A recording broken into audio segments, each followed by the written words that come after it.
Alright, hello YouTube. Tonight I'm going to try something different in my Philips hot air fryer. In the freezer here we have got some Sabacio's pizza singles.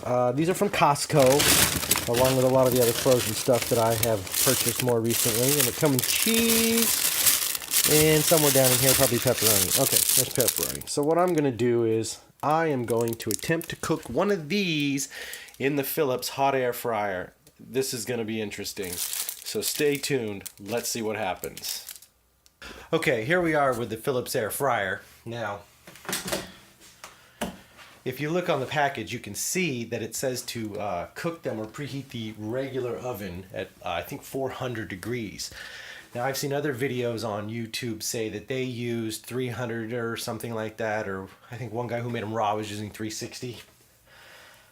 I'm going to go ahead and use 390.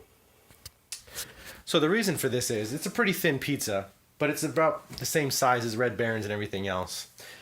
What I'm going to attempt to do is I'm going to attempt to put the pizza face side down on this for 1 or 2 minutes and cook the bottom of it a little bit, because I'm afraid that the bottom will be too soggy.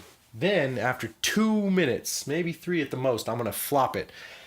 Now, if everything goes wrong, what's going to happen is the cheese is going to be all melted and dripping through, and then, well, I failed.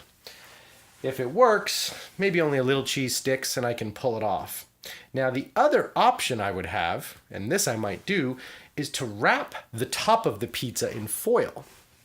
What this would do is it would keep the top of the pizza from cooking. If we look down in here, the underheat is going to come back up and cook the bottom, well, which would be in our case the top, since we're going to put it face down. It will keep the top of the pizza from cooking while the bottom gets a little bit warm and just a little bit toasty. We have a visitor here who wants to help. What's going on?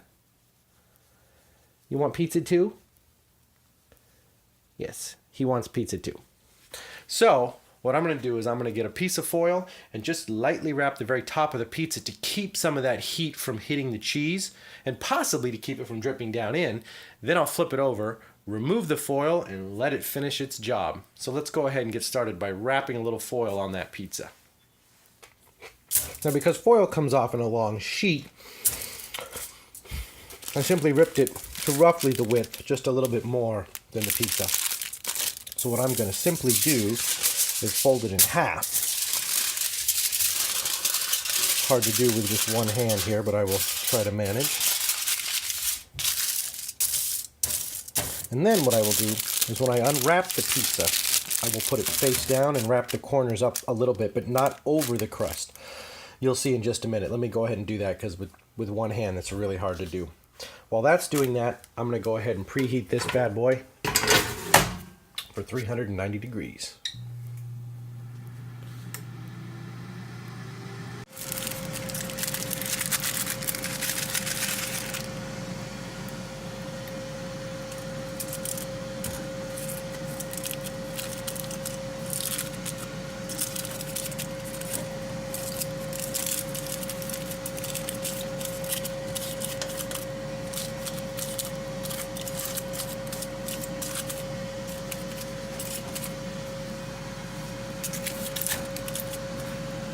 So now, when this is preheated, I'll pull it out, set it down, put this bad boy face down in there, put it back in. And like I said, I'll probably let it go for 3 or 4 minutes. Then I will take it out, examine it. If it's melty, cheesy, see if this is hot at all, flip it, try to peel the foil off. Now, maybe it would be a good idea, this is just a thought, to use a little Pam spray. Now the reason for this is just to ensure that the cheese will not stick. Will it change the flavor? Maybe a small amount. Alright, we'll be back when that preheats. Okay, the air fryer has just beeped at me to let me know that it is ready to go. So So the package for the pizza said 13 to 15 minutes. So we're gonna aim for 6 to 8 minutes, I guess. There we go. Make sure our foil is outwards, so all of our crust is exposed.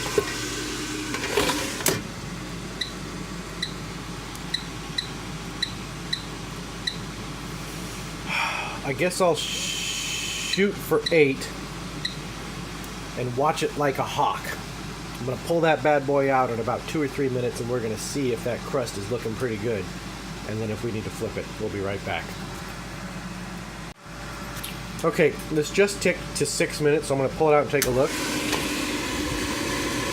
I can see that it's a little moist and a little wettish or something. So I'm going to slide it back a little bit. I think I'm going to leave it in for maybe 1 or 2 more minutes, because I like the bottom of my crust to be just a little bit crispy.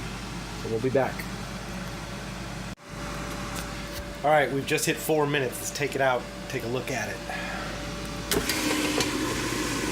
See, let's give that a little prodding.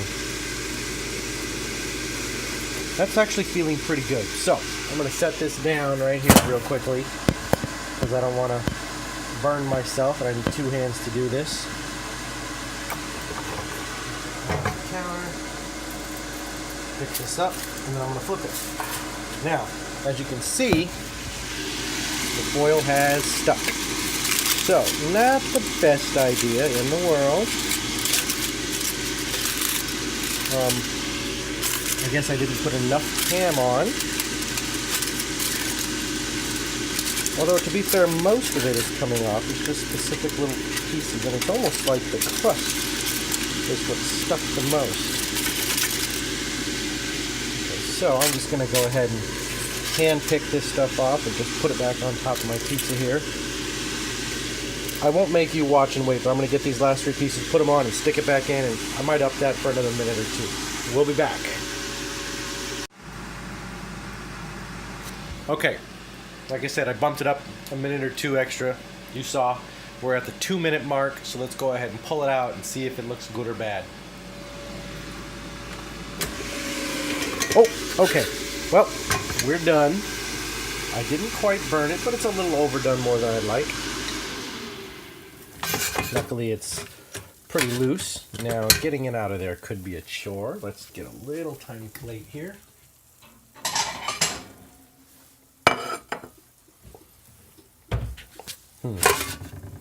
It is going to fall face down. I bet just with a little fork, we can probably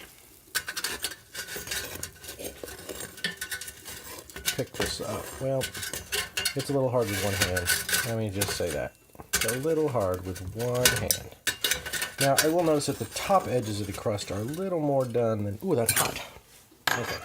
So, that was a little hot, but didn't quite burn me. That actually looks pretty decent.